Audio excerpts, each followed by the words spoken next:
passada, nós entramos no coração do inferno, no centro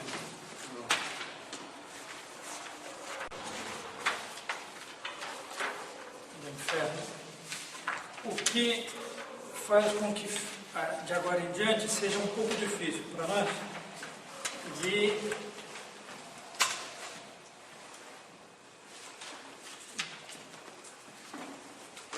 nos determos em cada figura, em cada canto, porque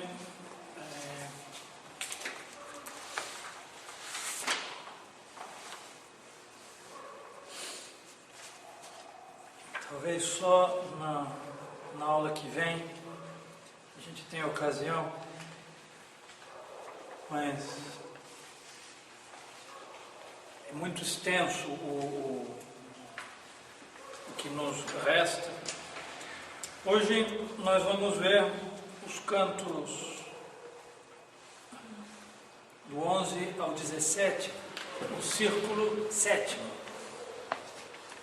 Depois da aula passada, que nós vimos essa disposição geral desse centro do inferno, que o Dante põe como a estrutura do herege. Acho que a noção na aula passada que nós tivemos é bem central, bem importante. E agora, tendo essa disposição de colocar-se no lugar de Deus e recusar a revelação, de se colocar a si mesmo como princípio do seu próprio fim, nós entramos no sétimo círculo,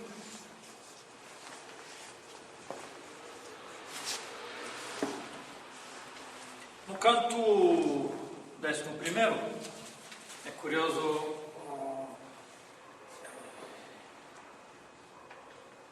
eles vão entrando nesse círculo e há um bafo sufocante, terrível, que eles são obrigados a se deter. É justamente o ambiente próprio dessa parte central do inferno, do Dante. E ele diz, é preciso que a gente se acostume um pouquinho, porque daqui para frente é muito difícil, muito árduo essa entrada. Vamos parar um momentinho aqui, diz Virgílio, para a gente se acostumar, como se fosse possível se acostumar. Tudo isso é metafórico, enormemente metafórico.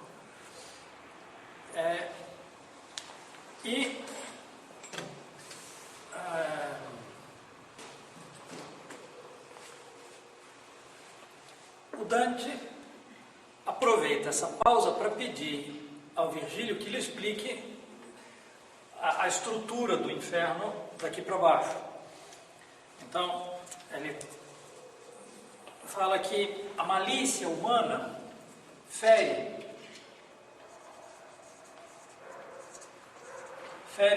com a violência e a fraude.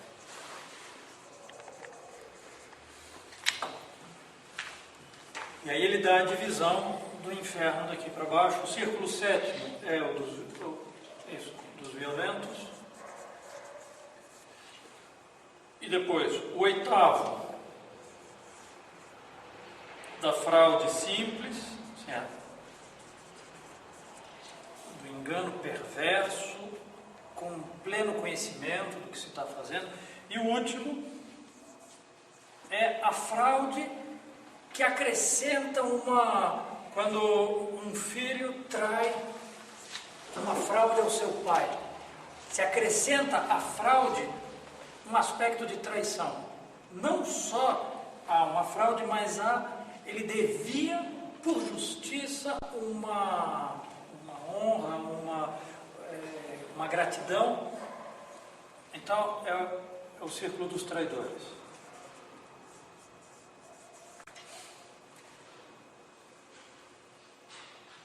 virar o quadro. Pois é. Consegue funcionar? Aí vai passar. Não, eu não passo.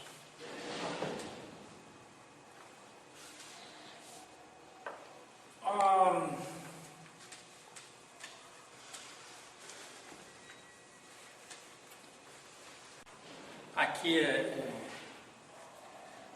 o Virgílio faz referência aos livros de Aristóteles para essa divisão toda. Ele fala da ética, ele fala de outro livro também. Ele fala da ética Nicômaco e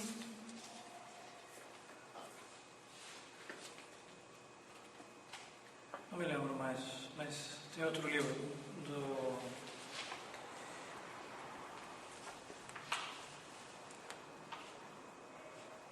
Dante que ele faz referência. Deixa eu ver se eu acho. A física de Aristóteles.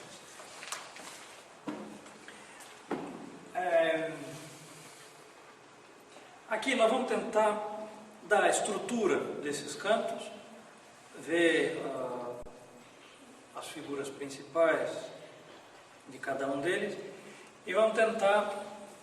A gente não consegue ir passo por passo de todos os cantos. Eu lhes aconselho a leitura com mais calma, mas vamos tentar entender o que ele pensou ao colocar cada uma dessas figuras nessas regiões dos violentos. Ele fala que a violência pode ser feita. Ele fala Deus, o próximo e a si mesmo, em ordem de gravidade. Então, no inferno, como a gente está indo de cima para baixo para o inferno, está indo do menos grave para o mais grave. A gente está descendo com o Dante. O primeiro giro, a primeira volta, é o dos violentos contra o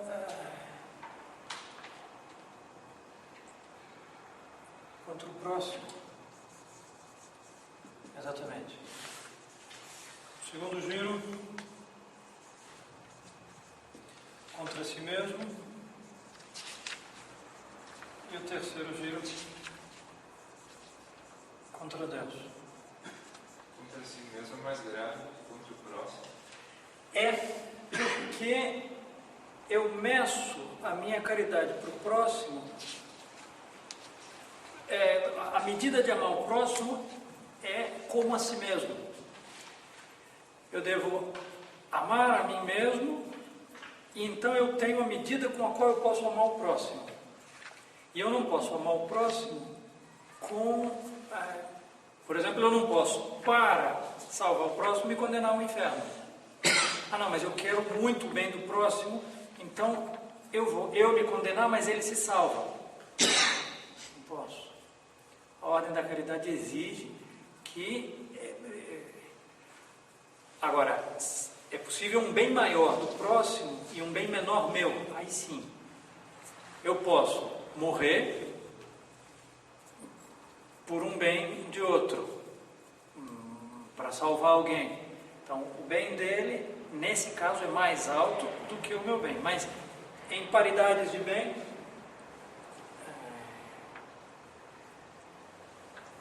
tem os violentos contra as coisas também. Contra as coisas do próximo, ou as coisas suas. É violento contra o próximo em si ou nas suas coisas. Não é? Aqui,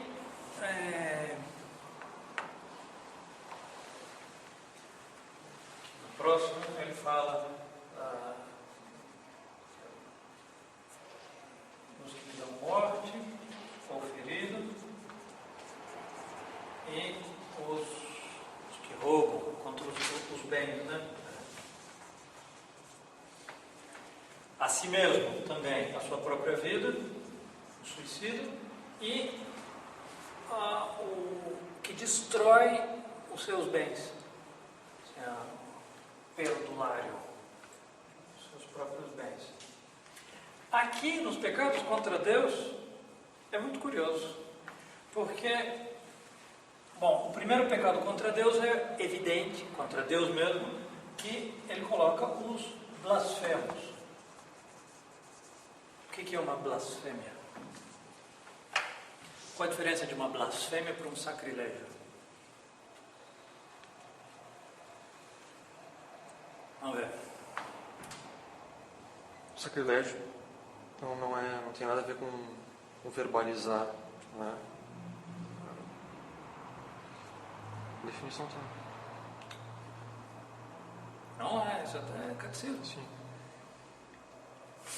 Blasfêmia é o tratar com desprezo a Deus ou algo relativo a Deus.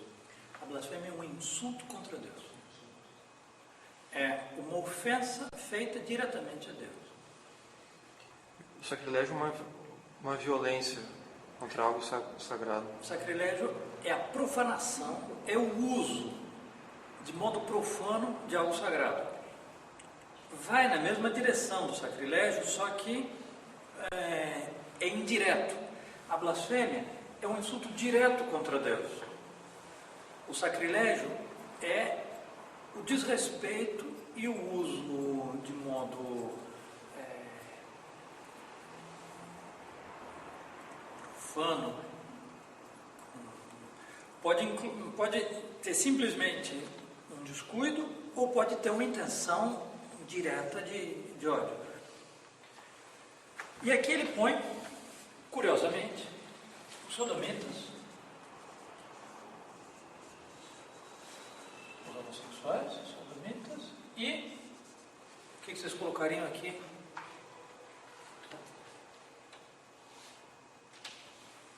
Como um pecado de malícia, de violência, que usa da violência contra Deus. O mais grave de todos ele põe, mais grave ainda que a blasfêmia. É bem surpreendente. A usura. Usureiros. Então, eu proponho, eu tinha feito, como todas as outras vezes, a análise de cada uma das penas, as figuras das penas, né? Aqui, os homicidas estão submergidos num rio de sangue, fervendo. E tanto mais profundo quanto mais grave o homicídio. Os tiranos estão submergidos até os olhos, né? Os simples homicidas até o queixo. E as figuras mitológicas. Mas eu vou deixar que vocês leiam. E o que nós vamos fazer é tentar pensar um pouquinho o que é a violência, a noção de violência, e depois dar uma olhada nisso e especialmente tentar entender por que ele pôs esses pecados aqui. A figura mitológica que está na porta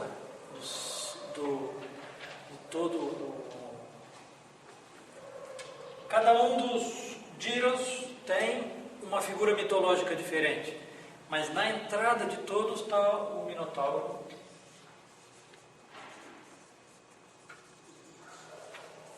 Vocês lembram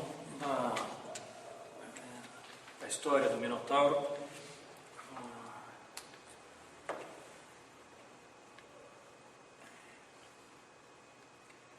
O deus Poseidon dá ao rei Minos de Creta um touro e pede a ele o sacrifício daquele touro. E o rei se recusa porque acha o touro muito bonito e recusa o sacrifício a Poseidon.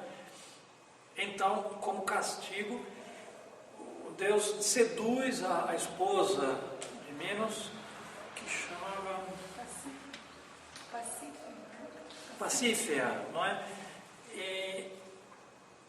E ela dá à luz a esse homem que do peito para cima é um touro, tem a cabeça de touro e corpo de homem,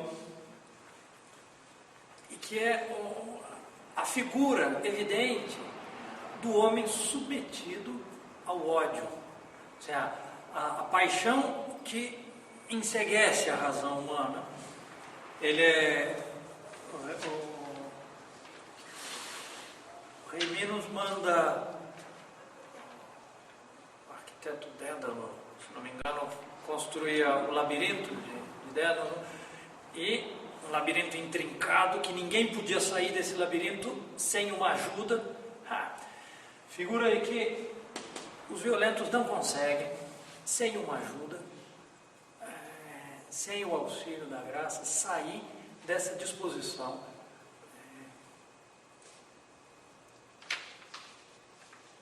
E ele exige, ele está na ilha de Creta, e exige de Atenas, a grande Atenas, o sacrifício dos seus jovens, da sua nobreza.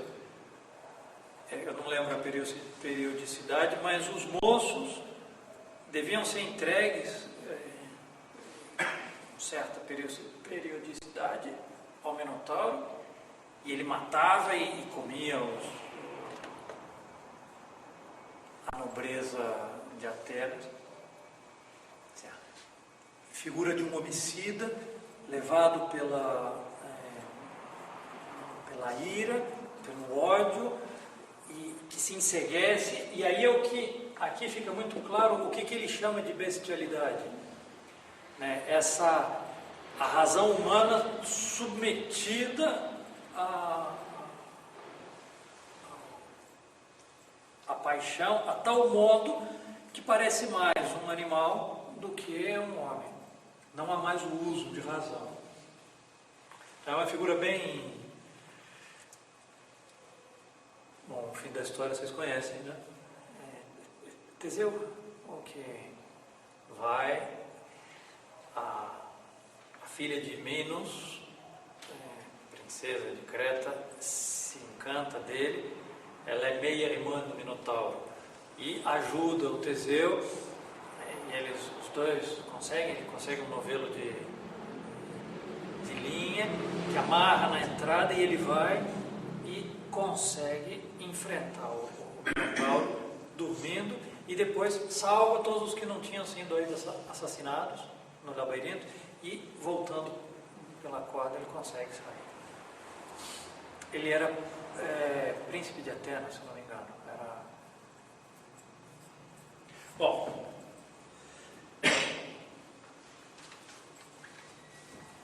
o que significa um violento? Como que vocês me definem a violência? A violência é má em si mesma? Toda violência é má? Se for uma coisa má, é má. Se for uma coisa boa, pode ter violência. Então pode ter violência boa? Lógico que pode ter. É verdade.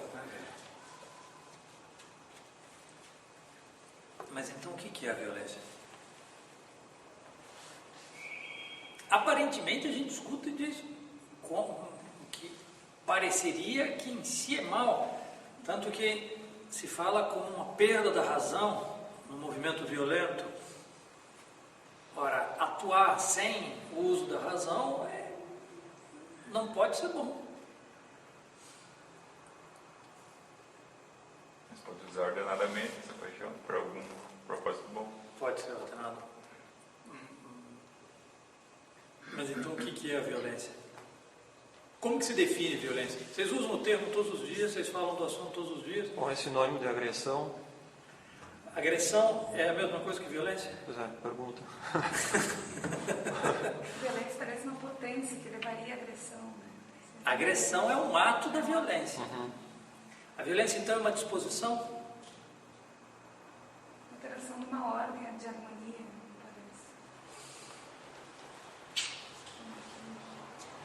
parece.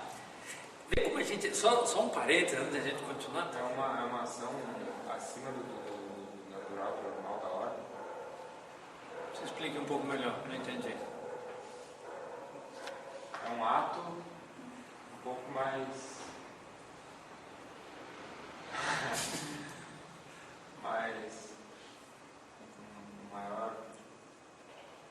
força do que o normal, do que deveria ser naturalmente.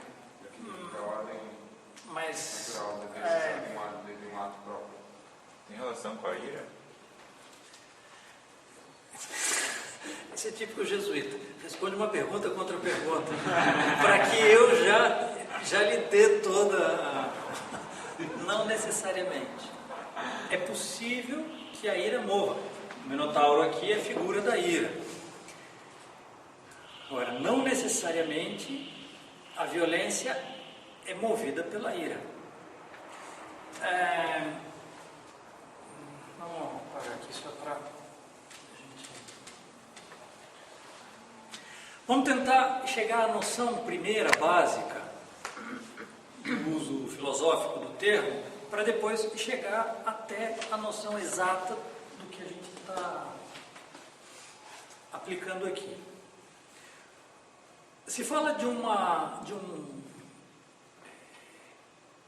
ação violenta, então violenta é uma qualidade, né? A violência é um modo de ser de uma ação. Se diz que uma ação é violenta, o termo filosófico, quando ela não responde à própria natureza, quando ela é levada contra os próprios princípios internos dela. Por exemplo, uma pedra, é próprio de uma pedra estar caída, em repouso conforme o seu peso. A pedra cai. Se vocês olharem uma pedra subindo, provavelmente ela foi lançada por outra. Ela está num estado violento. Ela está sendo movida contra os princípios próprios da natureza dela. No caso da pedra, não há nem bondade nem maldade em ela estar sendo lançada, a não ser que as circunstâncias mostrem que ela saiu da mão de um estudante da CUT e está indo na direção da cabeça de um policial. Então, aí sim, tem uma moralidade perversa, porque... mas ela em si, a ação violenta da pedra,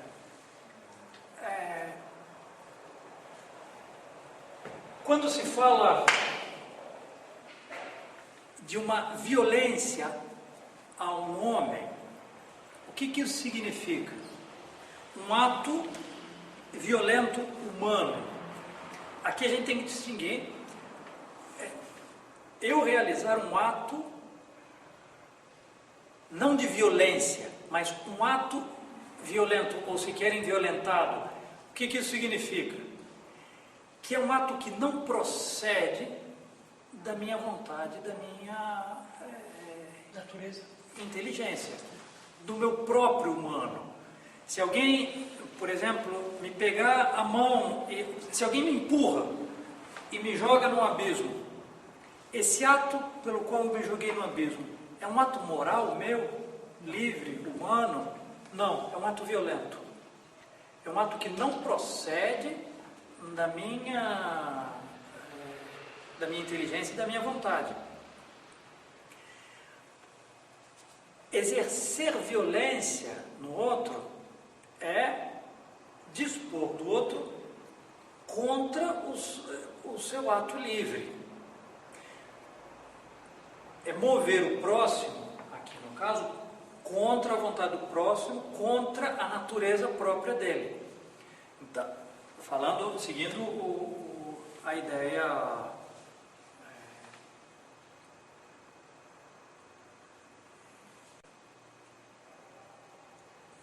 filosófica.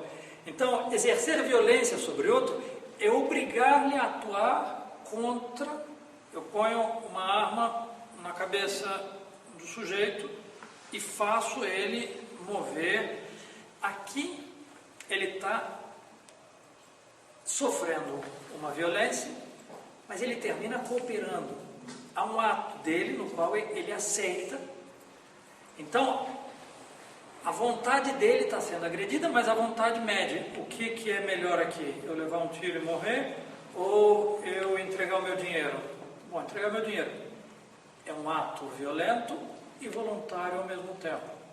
Eu não teria entregado meu dinheiro se eu não tivesse sofrido violência. Mas eu podia não ter entregado. A minha mão não foi movida completamente contra a minha vontade. Eu decidi, prefiro entregar o dinheiro do que levar o tiro. É um poder de desvirtuar. Exatamente. Então, a ideia aqui que o Dante coloca sob esse título, um violento, supondo o círculo anterior do herege, é aquele que se colocou no lugar de Deus e que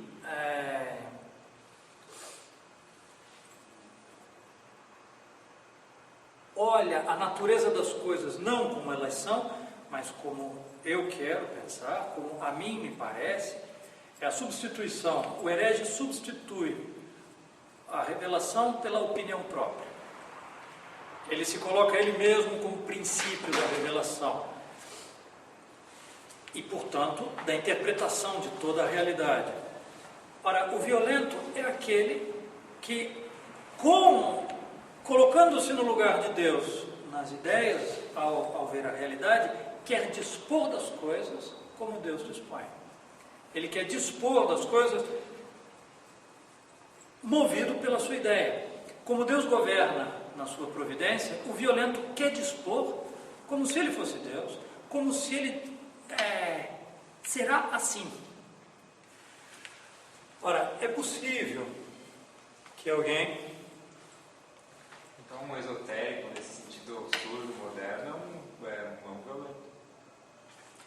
O quê? Dos princípios naturais para... Não, o esotérico, se a gente for atrás, ele é um herege. Agora, se ele quer dispor das coisas... realmente tem essa coisa científica, assim, dele. Como?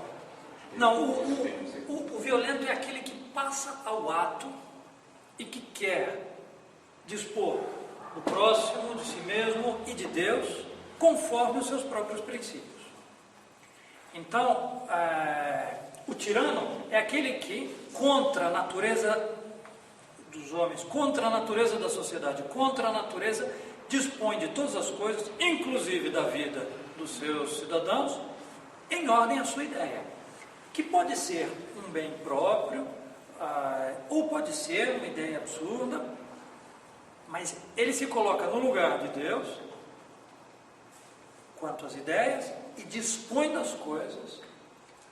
Agora, o fato de querer dispor das coisas em si, ele só será violento se ele é contrário à verdade. Um pai que corrige um filho, usando de uma correção, ele é um violento?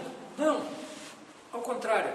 Sim, mas ele está castigando o filho, certamente, mas ele está indo, sendo ele o pai, exercendo a sua função de pai enquanto pai, por amor do filho, ele corrige uma deformação do filho e ele vem em ordem a colocar o filho na sua própria retidão. É o uso da violência conforme a razão, conforme a revelação. Conheço um pai de família, os filhos agora já estão grandes, mas quando eram pequenos, chegava em casa, a mãe dizia: esse menino fez tal coisa. Aí o pai dizia: você fez tal coisa, meu filho? Fiz. Então vai lá pegar o cinto. Lá ia o menino pegar o cinto, entregava para o pai sentava: acho que eu vou ter que lhe dar um castigo, né? Sentava, dava o castigo no menino. O menino se sentia até honrado. Se sentia até honrado porque o pai dele se ocupava dele, se preocupava dele, o corrigia, queria E aí, entregava, guarda lá, meu filho, guarda no armário. Mas não põe no bolso, põe em cima. Tá bom. Lá ia o menino guardava. Não há, e no caso aqui concreto, não havia nenhum movimento passional no pai, pelo contrário. Ele queria, ao contrário, poder chegar em casa e descansar, mas ele ia se ocupar de corrigir o filho e de ensinar que isso não se pode fazer, que sim. Então, a noção dos violentos são aqueles que por malícia. A malícia supõe o erro anterior. Então, a disposição do herege, que nós vimos na aula passada, é fundamental para poder entender todo o resto. Senão, não tem sentido. A violência em si não é má. Em si. Depende de se ela é usada conforme ou contra a razão.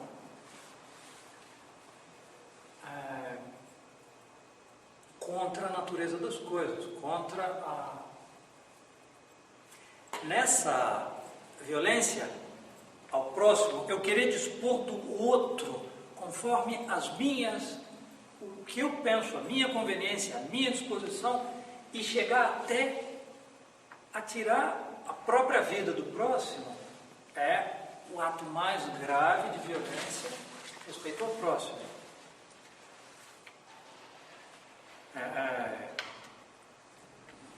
Em psiquiatria se fala, né,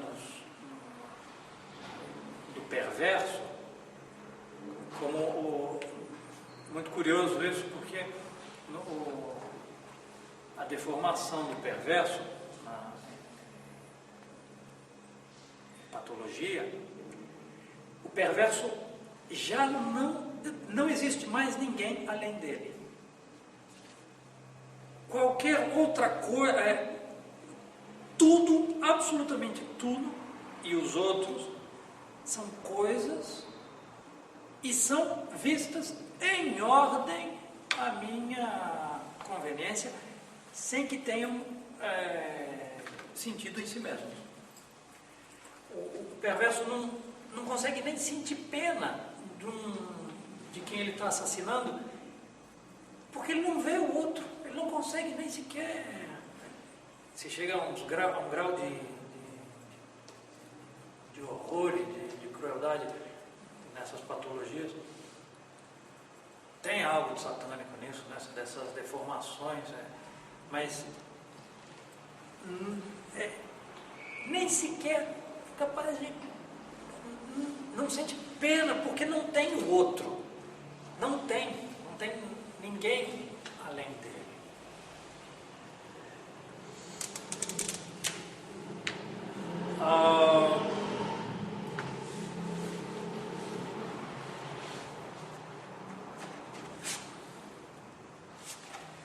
Aqui, contra si mesmo,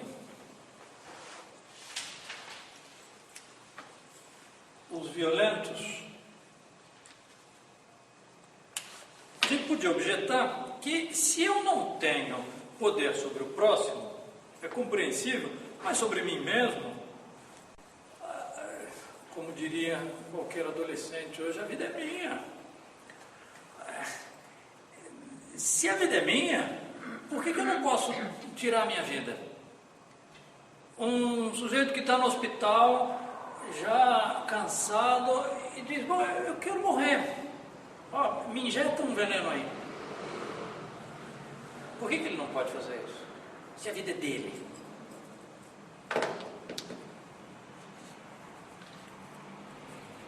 Vocês acham que pode?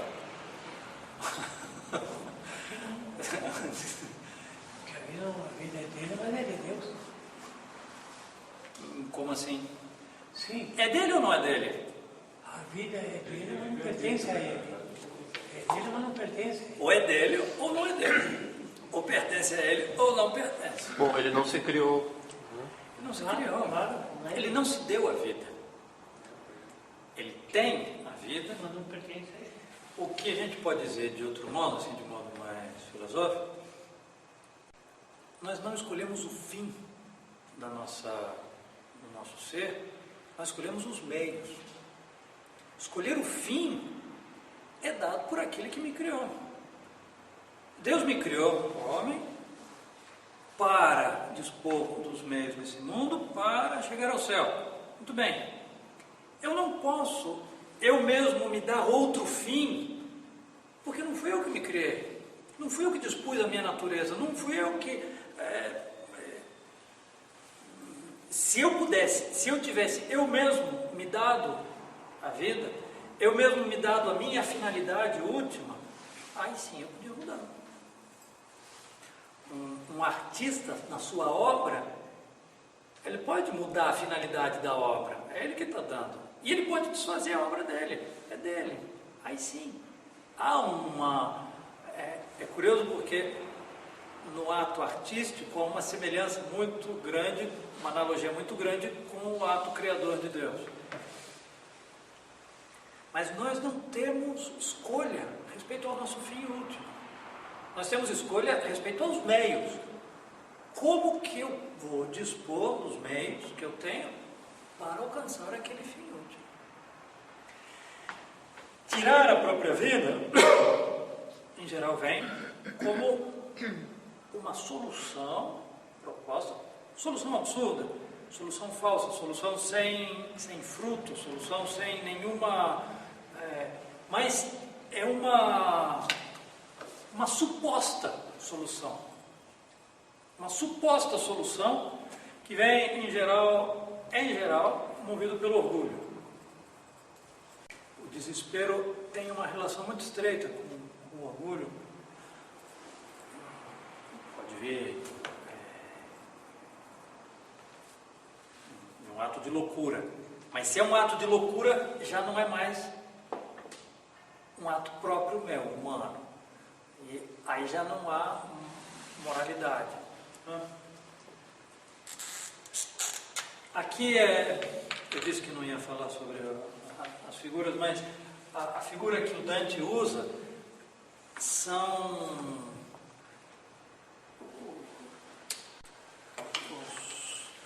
as almas dos suicidas são aprisionadas dentro de árvores. Você diz, que coisa mais esdrúxula que é isso? Que ele diz, aqueles que recusaram sua própria natureza, aqueles que recusaram o que lhe foi dado, terá como castigo nunca ter o que lhe é próprio. E no juízo final, depois, na ressurreição dos corpos, quando eles receberem os próprios corpos, vão ser os únicos, diz o Dante, é falso, não existe isso, mas na figura que ele usa, são os únicos que não vão ter a ressurreição, a união de novo da alma do corpo. O corpo deles vai estar pendurado na árvore que aprisiona a sua alma, para que eles estejam sempre desfigurados. Aqueles que se desfiguraram, aqueles que foram contra o fim que Deus lhe deu, a própria natureza, terão como castigo eterno essa eterna desfiguração. E os bens são perseguidos por cachorros e dilacerados constantemente. A blasfêmia, os pecados contra Deus são, de certo modo, os pecados mais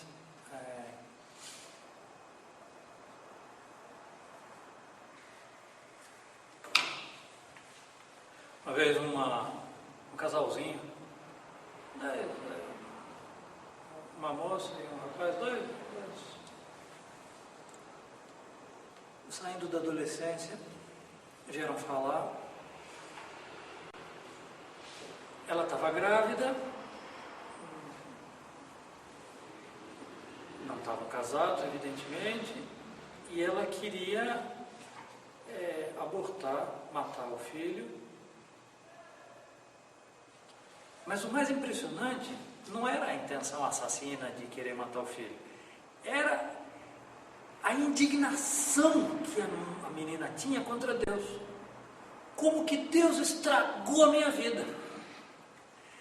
Deus destruiu a minha vida. Deus blasfemava contra Deus, dizendo: arruinou a minha vida. Eu tinha uma vida tranquila, de felicidade pela frente, que eu podia. Olha só o que Deus fez comigo.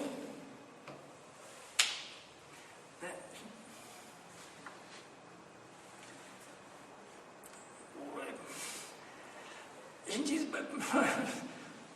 por onde que a gente explica?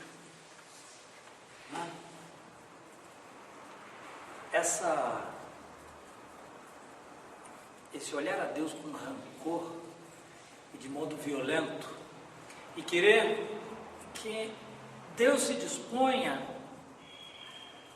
a ser um criadinho às ordens das minhas decisões e disposições e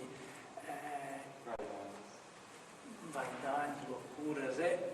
Essa é a essência dessa disposição do violento contra Deus. É uma coisa até contraditória, absurda, assim. É como o Dante falava para o mensageiro do céu que chega na porta da cidade de Dite. Ele diz: vocês não se dão conta que não tem sentido ir contra a vontade de Deus? O blasfemo é aquele que vê que não consegue ir contra as disposições de Deus. Ao menos eu insulto, ao menos eu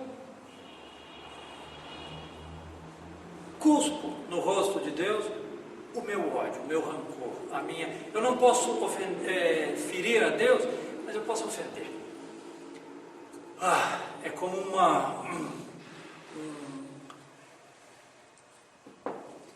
é a coisa mais absurda que tem. A mania que os gringos têm de blasfemar é horrorosa e terrível, e é um pecado horroroso.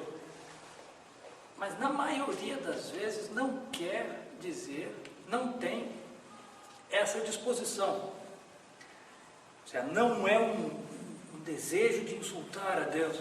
É uma expressão que sai sem querer, à toa, porque escutou todos, uma expressão de raiva, uma expressão de... muitas vezes não há, o central, o formal, é esse desejo de insultar a Deus, porque Deus não se submete à minha providência. Deus não se submete ao que eu decidi. Agora, aqui,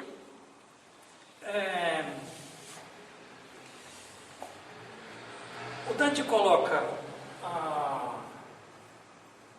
os pecados contra Deus, essa disposição de rancor contra Deus que não se submete aos meus desejos, os pecados diretamente contra Deus,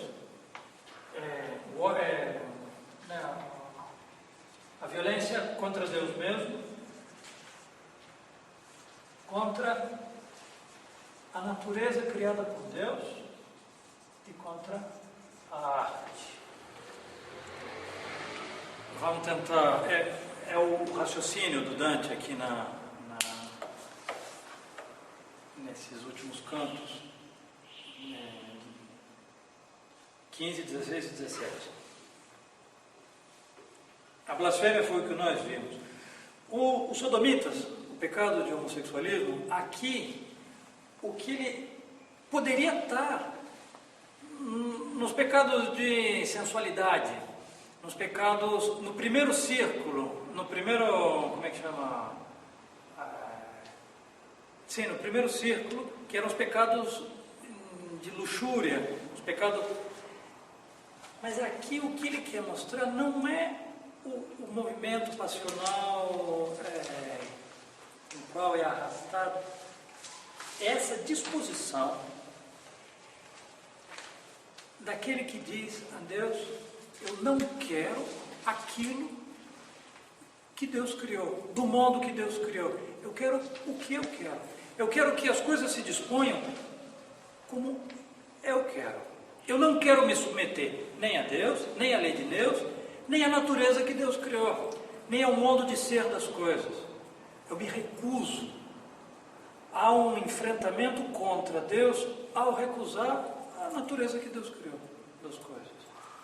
Então, especialmente esse aspecto, né, eu acho que foi nos anos 20, quando tem na Inglaterra, se não me engano, o movimento feminista,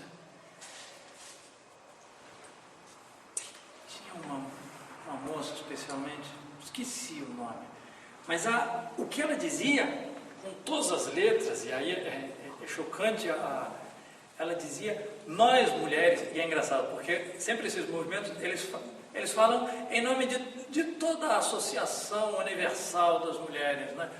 Nós mulheres recusamos ser o que Deus pensa de nós. É claríssimo aqui. Essa é uma intenção direta contra a natureza proposta por Deus. Deus pensou isso, pior para ele. Eu vou dispor como eu quero. Por isso ele coloca o pecado homossexual aqui. E o usureiro? Tá. O que é um usureiro? O pecado de usura é cobrança excessiva de juros ou exploração, através dos juros, de quem não pode pagar. É isso? Esses dois aspectos, não são?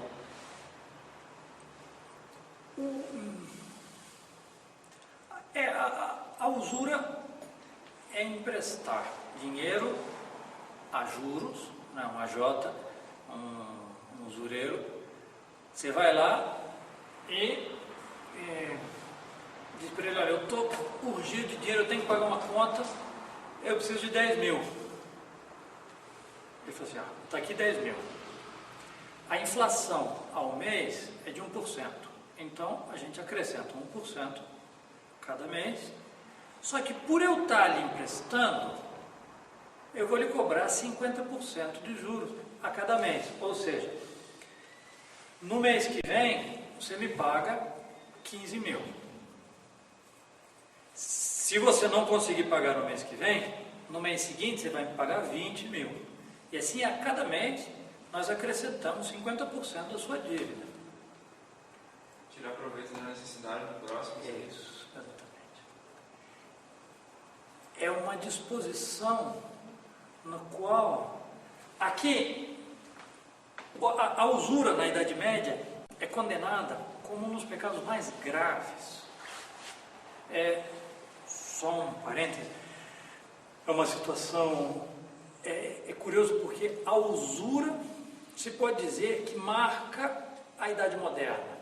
A partir do século XV, XVI, a estrutura do mundo moderno começa a ser uma estrutura de usura. As relações humanas, comerciais, passam a ter essa estrutura. Hoje em dia, não se pode ter uma conta no banco sem que você tenha, de certo modo, uma relação com uma usura. Você não pode ter um cartão de crédito, você não pode comprar nada. Mas eu não vou entrar nesse ponto. O horror que os medievais tinham contra a usura vinha especialmente porque é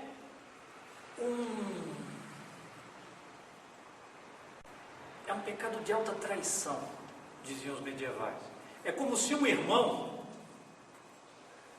aproveitasse da desgraça de outro irmão para tirar dele tudo que ele pode tirar. Você está com esse problema sério? Um exemplo, teve a desgraça lá naquele aluvião, nem sei como chamar aquilo, lá em Nova Friburgo, Cantagalo. Foi uma coisa raríssima aquilo, estranhíssima, em que teve uma tempestade, Gás aí. o que se choveria em 2, 3 anos, choveu em 10 minutos. E teve uns granizos que explodiam com raios, que atravessavam, eram como canhões que davam nas montanhas e destruíam as pedras. Por exemplo, tem uma árvore que tem um buraco assim atravessado na árvore. Foi um desses granizos que é lançado num raio e atravessa uma árvore. Eles eram como bombas lançadas nas montanhas, e as montanhas começaram a desabar com a água toda. Foi um horror. A quantidade de gente que morreu, assim, foi arrastada. Eu tive lá pouco tempo depois. Durante a desgraça, no dia seguinte, gente morrendo de peste por causa dos corpos mortos, gente morrendo de fome, de sede. Tinha gente que aproveitava para vender o botijão de gás. Ah, você está precisando de um botijão de gás? Ah, sei. Olha, um botijão de gás vale R$20, né? Eu cobro 200. Essa é a ideia da usura para o medieval. É aquele que se aproveita da desgraça do outro para cobrar o que não é justo. Então, um usureiro é uma disposição de atentado contra o bem comum. A usura, por um medieval, é vista como um membro de uma sociedade que atenta contra o bem comum da sociedade em proveito próprio. Ora, é um câncer. Isso é uma praga, é um quiste dentro de uma sociedade. A sociedade moderna é justo ao contrário. Não há relação nenhuma de fraternidade numa sociedade, é cada um por si. E qual é a lei suprema? A lei livre, do comércio livre. Procura como é que chama? Demanda e oferta. Demanda e oferta. Se virem, não tem regra moral para a lei comercial. Não. Você tem todo o direito de vender o seu botijãozinho de gás a R$200. Estão querendo, estão pagando. Tem gente que vai pagar isso, venda o que você quiser. Só que aqui, se o Dante tivesse colocado essa disposição essencial da usura, ele teria que ter colocado aqui, contra o próximo. É aqui onde os medievais viam a usura, principalmente, como um atentado contra o bem comum. Só que se chega a ter um horror tão grande, um usureiro é visto como uma criatura tão vil na Idade Média, que ele coloca como o pior de todos os pecados dos violentos, mas aí ele põe na disposição com que o usureiro olha a vida que ele vai levar. Ele quer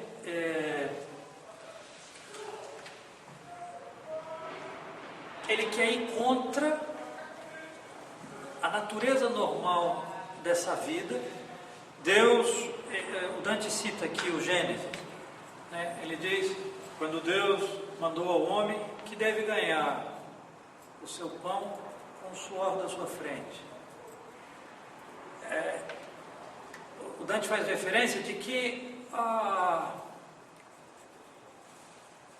gente deve tomar a vida em mãos e que deve suportar o peso dessa vida, e que faz parte da nossa vida essa submissão às dificuldades normais da vida, o peso dessa vida, e enfrentar as dificuldades.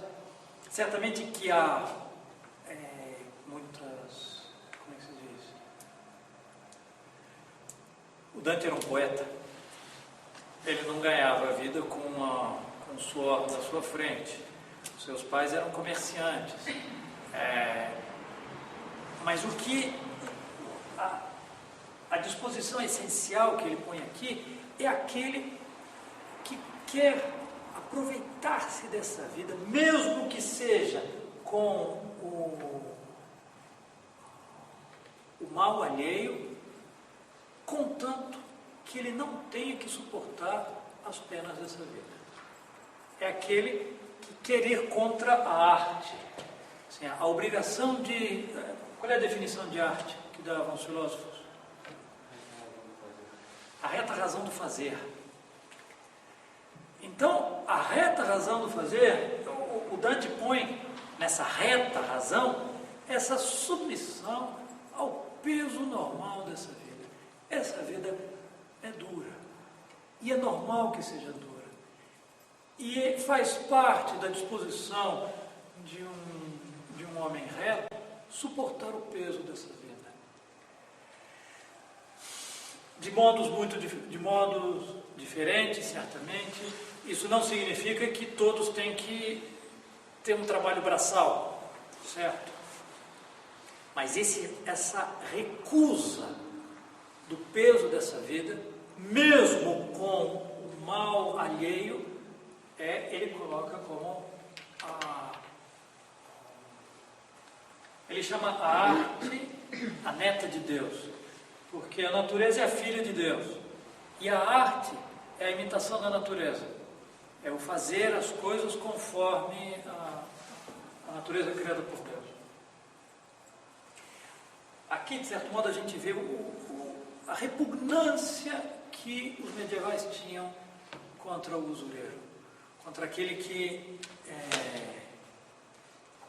quer tirar o dinheiro do próprio dinheiro e que quer fazer com que ele não esteja mais submetido à lei do sofrimento dessa vida. Eu me lavo as mãos e que o dinheiro produza ele mesmo, por si mesmo, produza a minha vida, a minha felicidade, a minha tranquilidade, e eu vou viver como antes do pecado original, sem nenhuma preocupação das dificuldades dessa vida. Bom, nós terminamos aqui, o tempo foi embora. Na aula que vem, nós vamos entrar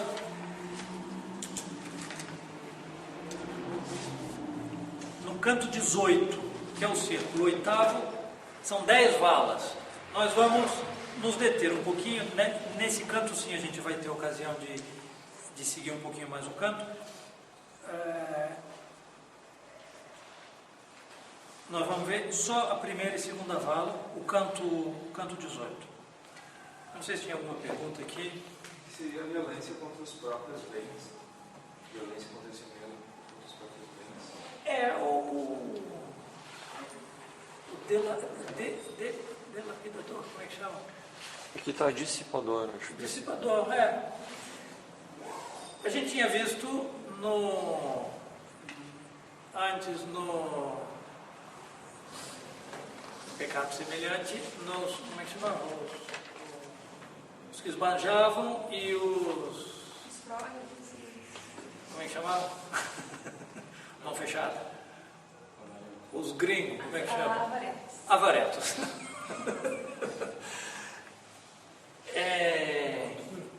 Mas aqui, lá no círculo dos avarentos, se fazia referência especialmente à paixão da avarícia. Esse ser movido pelo desejo do bem e de querer conservar e de não gastar. Aqui, ou o seu pecado contrário, que é o esbanjador, aquele que, para ficar bem com o próximo, é capaz de gastar o dinheiro da comida do filho dele. Aqui, ele faz referência principalmente ao respeito que se deve ter pelas coisas. Então, lá se considerava especialmente a paixão, o aspecto passional do pecado. Aqui, por exemplo, voltando à Idade Média, os nobres, os plebeus, não tinham nenhuma inveja dos nobres, como se diz nos todos os livros de história, porque os nobres estavam obrigados, a vida deles devia estar atada àquele patrimônio. O nobre não podia casar com quem ele queria, porque ele tinha obrigação de preservar os bens da família. Ele deveria aprender a lutar porque ele devia, com, às vezes, o sacrifício da própria vida, defender o seu feudo. Porque é um feudo que não lhe pertence, mas pertence àquela família, daquele título. Então, o respeito pelos bens, essa visão do bem como uma obrigação, como uma coisa maior do que ele. Um esbanjador é aquele que se coloca em primeiro lugar, se coloca acima. Sim, vai ver a minha posteridade, mas e eu com isso? Eu sou o centro. Os outros que vão continuar, que passem, vão para a miséria, eu estou pouco me importando. Eu vou dispor dos bens como me convém a mim. Essa é a visão aqui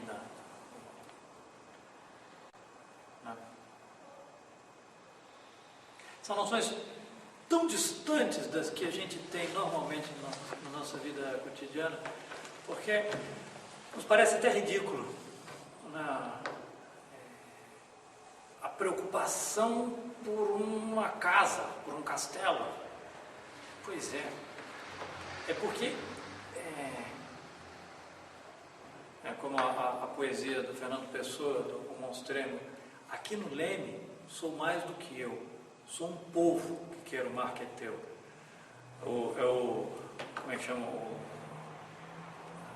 O português que está enfrentando o gigante Adamastor, e ele diz: eu aqui sou mais do que eu sou um povo. O olhar o bem como eu aqui diante desses bens, não sou eu sou o filho da minha família, e em nome da minha família eu olho os bens como algo emprestado. Como a vida me foi emprestada por Deus, os bens me foram entregues para que eu os administre. Vai lá, Maria.